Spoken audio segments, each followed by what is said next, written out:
Good morning. Welcome to Real Talks, Dominate Real Estate. It's August 28th, 2020, and I'm Charlie Bengel. And I'm Meaza. Grab a cup of coffee. Let's make your real estate career better. August is almost over. Eyerusalem, last Friday of the month. What's in the news today? Happy Friday. Okay, so in this morning headlines, July home sales show recovery is sticking. Existing home sales soar 24.7% in July, outpacing their record growth of 20.7% in June, when the nation's economic reopening ignited home buying activity, the National Association of Realtors reported last Friday. Now, 8.7% year over year, the strong rise in existing home sales, including single-family homes, townhomes, condominiums, and co-ops, is fueling optimism in the real estate market through the rest of the year. The housing market is well past the recovery phase and is now booming with higher home sales compared to the pre-pandemic days, says NAR Chief Economist Lawrence Young. With a sizable shift in remote work, current homeowners are looking for larger homes, and this will lead to a secondary level of demand even into 2021. Home prices, too, are reaching a new all-time highs, with the national median existing home price hitting $304,100 in July, the first time it's ever broken $300,000, according to NAR. However, low inventory stands to limit gains moving forward. Total housing inventory at the end of July totaled 1.5 million units, down 21.1% year over year. The number of new listings is increasing, but they are quickly taken out of the market from heavy buyer competition, Young says. More homes need to be built. Other important findings from NAR's July housing report include properties are selling fast. Sold homes in July typically spent 22 days on the market, down from 24 in June. Fewer first-timers are in the market. The share of first-time buyers was 34%, down slightly from 35% in June. Investors are holding steady. The share of all cash sales was 16%, unchanged from June. Distressed sales are down. Foreclosures and short sales represented less than 1% of total sales, falling from 3% in June. And condo prices are increasing. The median existing condo price was $270,100 in July, an increase of 6.4% from a year ago. In other news, the Federal Housing Agency has agreed to delay the implementation of a loan refinance fee until December 1st, 2020.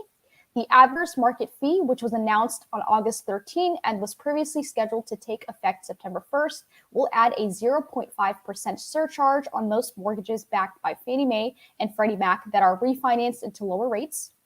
The FHFA also announced that low balance refinances are exempt. Homeowners refinancing mortgage loans with balances below $125,000 will not be charged the new fee. Borrowers with Home Ready and Home Possible program loans are also exempt. According to the FHFA, nearly half of those low balance loans are held by lower income borrowers at or below 80% of the area median income. The decision to delay and exempt lower income homeowners comes on the heels of a letter sent by the National Association of Realtors and a coalition of housing groups requesting that the FHFA reevaluate the fee, which could potentially amount to $1,400 in extra costs on an average of $300,000 GSE-backed refinanced loan. Homeowners saving hundreds of dollars per month on their mortgages are reducing their debt-to-income ratio, which reduces risk to investors, the letter states. Furthermore, lenders report re-verifying employment within 24 hours of closing, further reducing credit risk. The FHFA says the new fee is necessary to cover projected COVID-19 losses of at least $6 billion at Fannie Mae and Freddie Mac.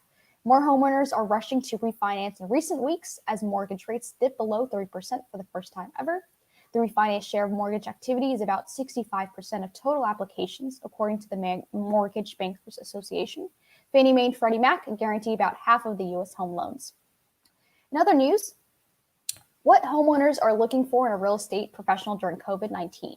Here is the big question. Are buyers and sellers still relying on real estate agents in the same way as before COVID-19?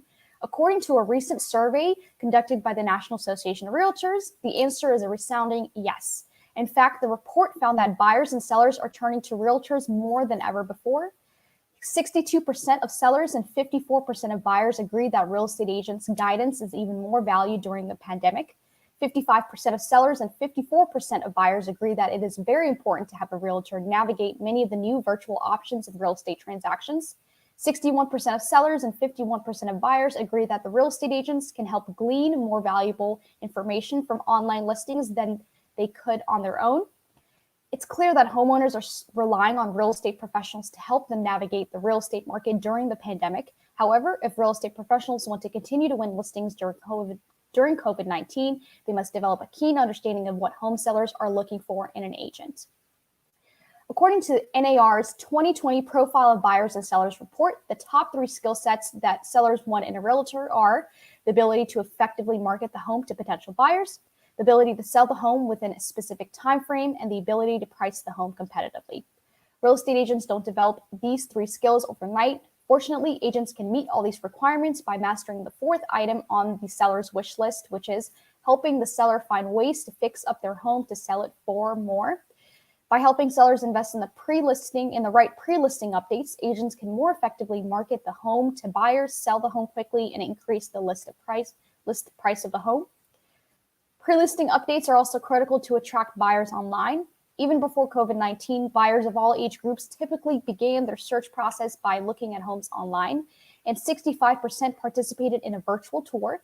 More than half of homes purchased were originally found by the buyer online, 52%.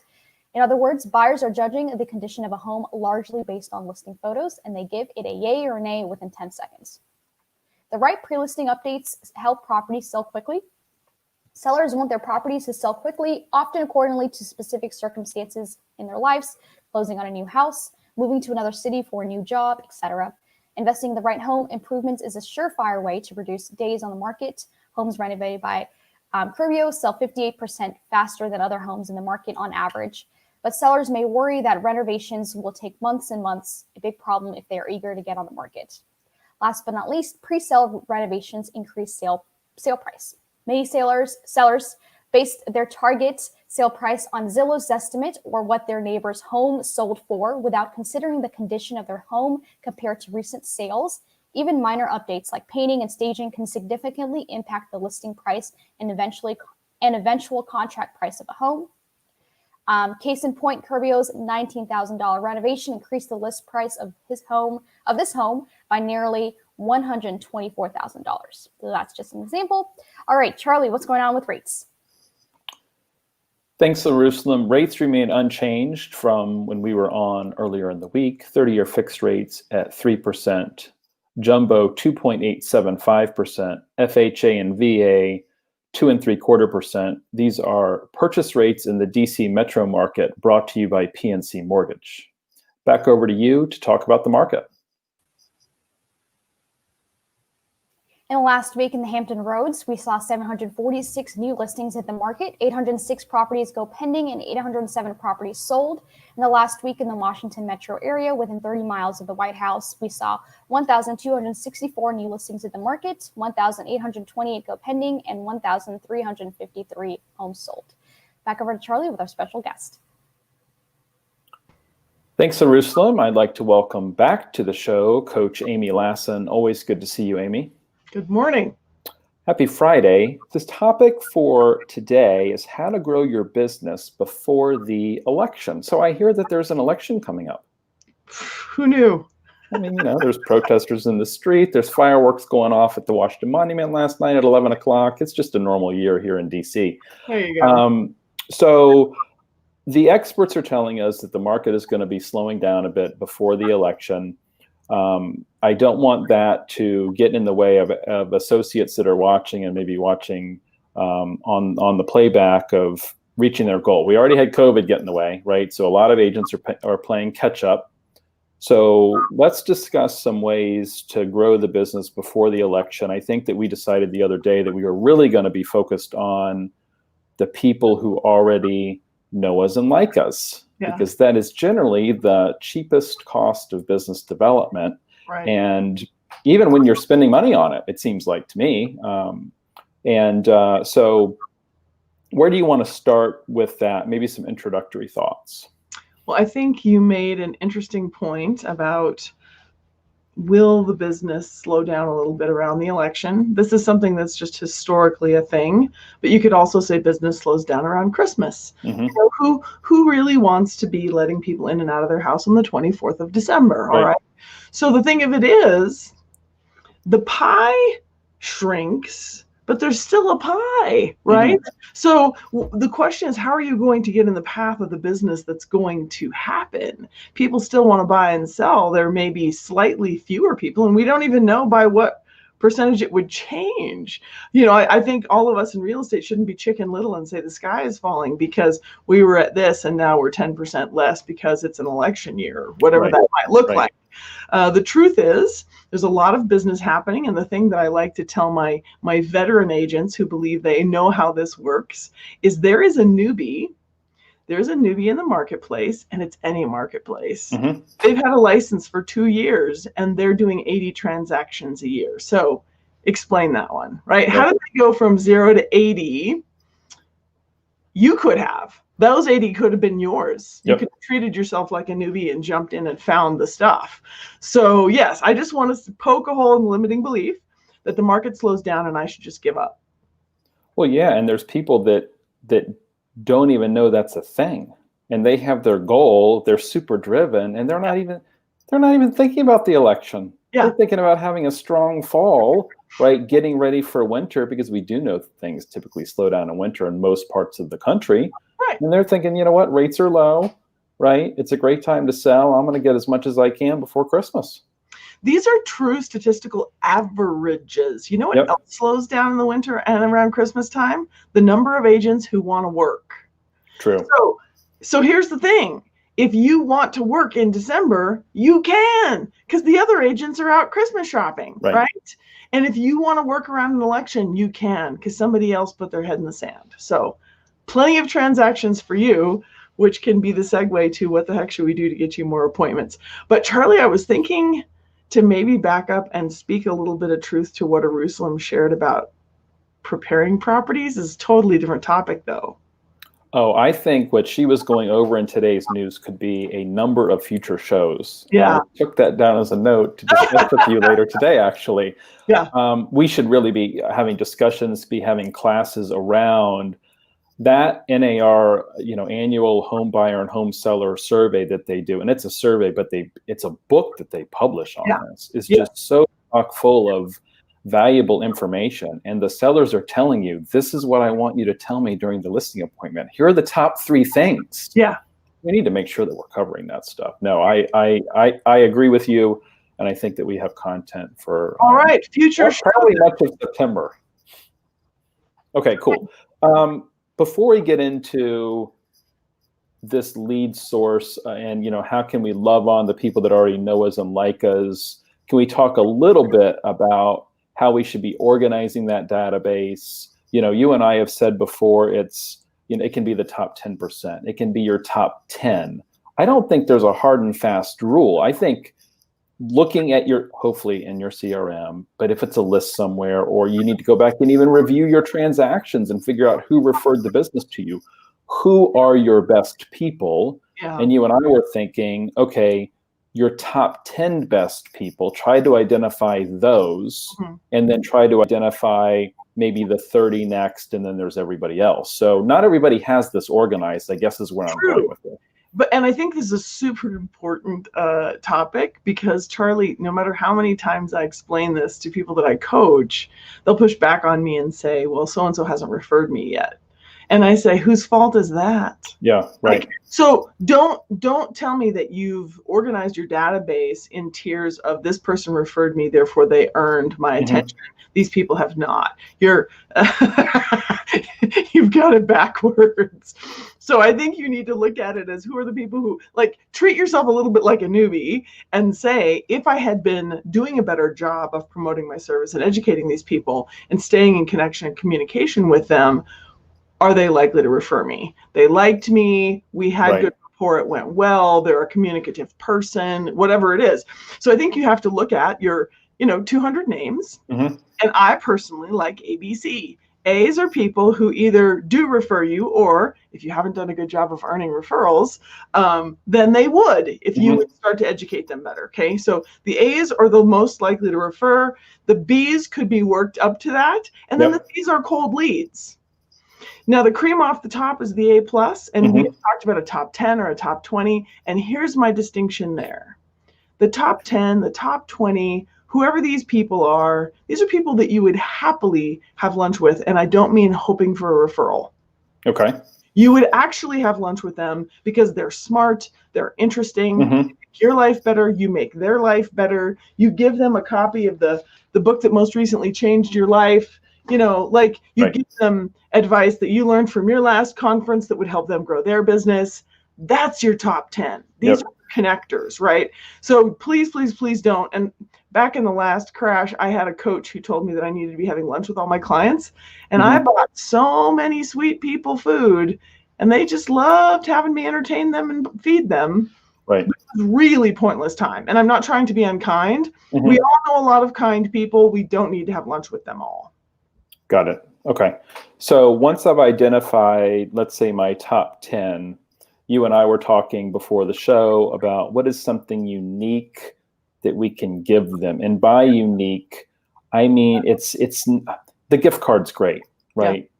But really knowing that person well enough, and as you get to know them, you're keeping notes on them. There's nothing wrong with that, right? You really get to know somebody during a transaction. Yeah. And keeping notes on them. One example that I gave on my mastermind on Friday was there's a speaker by the name of Scott Stratton. He is the author of Unmarketing. This is a New York Times bestseller, and he was a speaker at the RE/MAX Broker Owner Conference last week. And he was telling a story about how this realtor got to know him. I'm going to fast forward, right? This agent got to know him, built rapport. Scott was not in the market to buy a house in Ontario. When he got in the market, he ended up buying from this agent. So I'm not going to get it, feel free to go back and watch the mastermind, if you want the whole story. When it came time for, I think it was his birthday or Christmas, I don't remember the specifics, but the agent got in touch with Scott's wife and came up with this plan Scott is a comic book nerd. And he had a local artist do a comic book cover of I think it was Scott's favorite character. Maybe it was even a new character. And the character had on the inside of his forearm the same tattoo that Scott has. So there was a lot of thought that was, put into this. And perhaps the realtor couldn't remember exactly what that tattoo said, and that's why the wife was in cahoots or whatever. So anyway, on the birthday or around the holidays, I don't remember the specifics of the story, the agent came over, presented Scott with this gift. Scott opened it and was like blown away that this agent remembered and thought, I'm a comic book nerd. I love buying local, right? This was a local artist that made this. And part of me is in this cover because it's the same tattoo. Yeah. So I'm not saying that we all have to get, commissioned art, but for our top 10 people, what is something that they're really into? What is something that their greatest hobby? What drives them? If they love to travel, we can't travel right now. But what if you sent them on a long weekend somewhere? West Virginia is, their tagline is wild and wonderful. I don't know if you know that, Amy. Well, everybody from the DC suburbs is like going to West Virginia because they all want to get out of town, even for a weekend. Yeah. So, could we send somebody to the Greenbrier? Will it be cheap? No. But what if this is somebody that has bought and sold from you several times, gives you referrals, right? And that they love to travel, sending them on a weekend, I don't think is a bad idea. Now, I do want to state a caveat here. We're not giving gifts based on referrals. It's not, thanks for that $1 million buyer. Here's your weekend in the Greenbrier, right? There's a difference. And it's, thanks for being a great client and a great person. It's been a really tough year, and I thought you and your wife would enjoy a long weekend at XYZ. That's just one idea. Right. You and I aren't sitting here advocating that everybody in our top 10 gets a trip. No. But I think based on what you know about these people, right, thinking about experiences, things that are not necessarily one-offs. I was talking to clients about this earlier this week. And they said, that they prefer something that lasts, right? Cheryl's cookies are great or cupcakes are good. But then once they're eaten, they're gone. And then they're eventually forgotten, right? Where an experience where you take photos and this and that, or art or something like that, lasts. It has shelf life. They remember it. They remember the experience. They go back, they look at their photos and, oh my gosh, remember that trip? Yeah. You know, and Amy got us that trip. Remember that, right? When's the last time we talked to Amy, right? It's different. It is different. So I want to suggest that I love that you gave such a clear example of something that would really be appropriate and maybe over the top, but not be appropriate to a particular client. But we may be intimidating some people in our audience. And I want to tell you, there are so many thoughtful things that you could do that aren't that hard. So yesterday was my client's birthday, and she's going through a stressful time, and I didn't know what to do for her.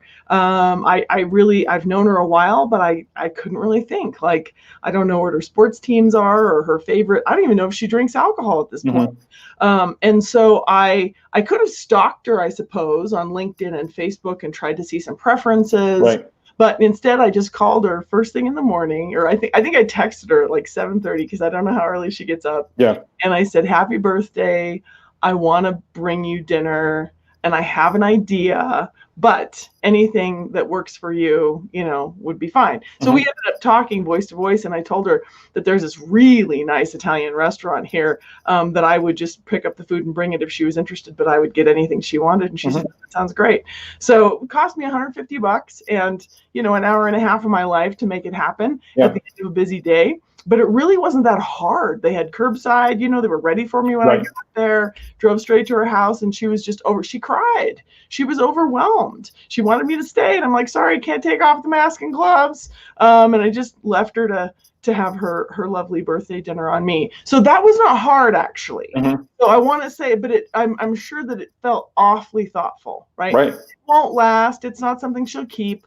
But for those who are going to overthink this and do nothing, I just want to say a great bottle of scotch, or if you don't know their preferences, you can stock them online, or you can pick something more generic.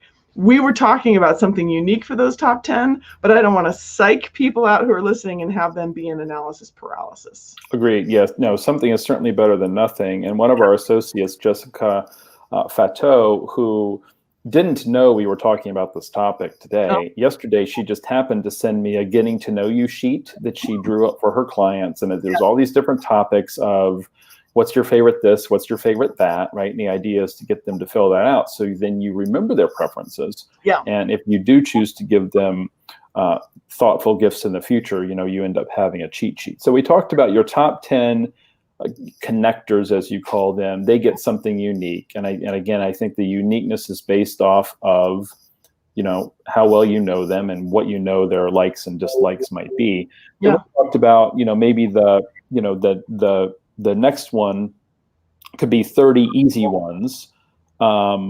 Talk to me about what those 30 easy ones may be, because we're not talking about, $150 dinners for those next 30 or trips, right? It's something easier and likely cheaper. Right. Well, so we're talking about pop buys, or what would you say, Charlie? I like the idea of pop buys. Yeah. So if you're not comfortable with that, and by pop buys, it can be a drop by, a drop off, right? We've talked about this on the show before. You're dropping off whatever it is, and then you're, sending a video from their porch, that sort of a thing. Yep. There's also plenty of mail order companies that provide services. Cottage Farms Direct, I believe, is the name of the company. This was a referral to me from a client that I have in New England. And they do plants, and it includes UPS shipping for free. And I was like on there playing around, and you can get, I think it's a Chinese money plant for $22 delivered. Pretty good deal, right? Or it sounded like a deal to me. I mean, maybe they're this big, but anyway, it sounded like a pretty good deal to me. And he said that particular company has an excellent reputation up in New England. So that's an idea too. If you don't want to be dropping things off and doing the video. Again, I think, maybe the overall theme of the show is something is better than nothing. And we just want people to be in action, and whatever that action is, whatever is easiest for you in your current situation. If you're too busy to do pop buys and you're not going to do it in September, and ordering something, whether it's Cheryl's Cookies or, Cottage Farms Direct or, whatever, Yeah. getting somebody a membership to a wine club. I did that for somebody's birthday one year, and they really liked it. Every time the new wine would come, they would send me a text. You, yeah. Right. So, and that was almost a curated thing too of, I happened to be, I don't remember where I was. It may have, for some reason, I'm thinking I was in Colorado, and I stumbled into, it was San Francisco, and I stumbled into some wine shop. I don't drink. I didn't want to sample, but they had this wine club. They had all these members, and I thought, oh, how interesting, right? And I ended up, I think it was for his anniversary, actually. It was a wedding gift. Mm-hmm. And then, he got a, new bottle or 2 new bottles of wine every quarter or something. So anyways, I digress. So it can be as easy as you going and picking something up, dropping it off, taking a video. If that's not, something that you want to do, then order it, right? There's all sorts of stuff to order. And I would caution you, if you're thinking about gift cards, the e-gift cards sometimes get lost. Mm-hmm. And then you have to call them and say, did you get my gift? It gets a little weird. I was talking to somebody about that earlier this week. So if you're going to do an Amazon gift card, maybe get a physical gift card, or just get a Visa gift card and send it in the mail or drop it off, because the e-gift cards, they can go into spam and stuff. And I've told my family so many years, please don't buy me gifts. And I found an Amazon gift card in my office from my sister-in-law, $50. So thoughtful. Yep. I just set it down and forgot about it. Yeah. So I think don't do that. If you just get a rosemary from a health food store that costs you $2, it's better. Something is better, something more tangible. So I think my takeaway is going to be, please don't overthink it. Any one of these things is going to be great. I got a text from a vendor selling branded cutting boards yesterday. Mm-hmm. Yeah. It's actually pretty nice, because I've seen some branded cutting boards that are so ornate they don't look useful.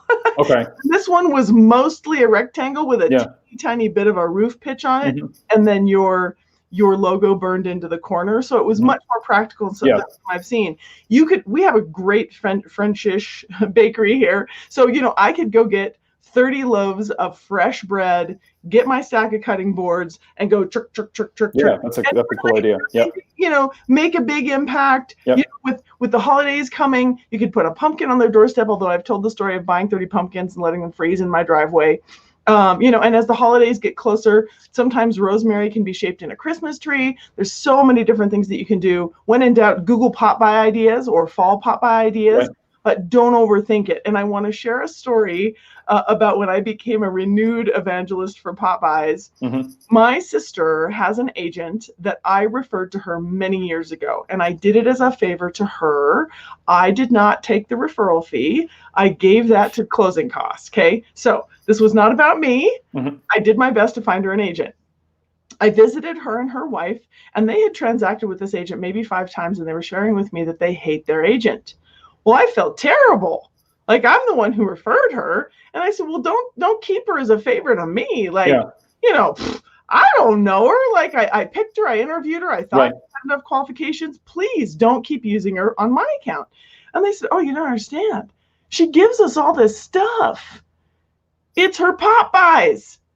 The woman pops by all the time. There's a lavender above their sink. It's from her. There's beer in the summer. They get some sort of a certificate to go pick a Christmas tree every year. They just keep using her even though they don't like her. Now, in this case, she's keeping a client, but she's not getting referrals. Okay. Right. They're not pleased enough with her service to enthusiastically tell their friends. Right. And that's what we're going for right now, is that you're going to be in community and you're going to generate referrals. I like it. I think that's actually a really good place to leave it. So that's what we'll do. Go ahead. I know you probably have to go, but our last thing was going to be, everybody needs to be on the newsletter. Yes, thank you. Thank you for reminding. Yes, everybody else. What should we be doing for everybody else, Amy? You've got to get every single human on your newsletter, because here's the thing. You've got to educate them that you have a service. You've got to keep them in the know about the market. And then when you pop by with a thoughtful gift, you don't have to be all salesy and say, want to buy or sell, want to buy or sell, want to buy or sell, right? You're just being thoughtful. They know you're a realtor, right? So, Charlie, to me, the point of doing these is to reconnect and to set appointments. So maybe it's a little bit of a conflict, because for me, I would like my pop buys to be unfettered. Like, I don't want to ask for anything. I just want to get and walk away. Yep. But what I want to encourage you is the way you're going to grow your business between now and the election is to be in community and be in connection with as many humans as possible and ask them if they have questions about real estate during COVID, or ask if they know anyone who needs quality service or quality care, whatever it is. And we're all a little bit afraid to be salesy. I'm strongly begging you to not be salesy, but do ask them if they have questions about real estate during COVID. Yep. Do the best that you can to set appointments, and you'll have a strong, strong fall. I like it. And a plug for the newsletter for the RE/MAX Allegiance agents watching, go to allegiance-marketing. We not only send a newsletter on your behalf twice a month, we set up the list. You just have to send us a little update. We do everything for you. I mean, everything for you. It is completely turnkey. So allegiance-marketing.com. Sign up for that. I appreciate the reminder for everyone else. Amy, always good to see you. Have a great weekend, and we'll see you soon. Wonderful. Bye. Back over to Eyerusalem. Thank you so much for watching, and hope that you have a great weekend. Take care, everybody. Thanks.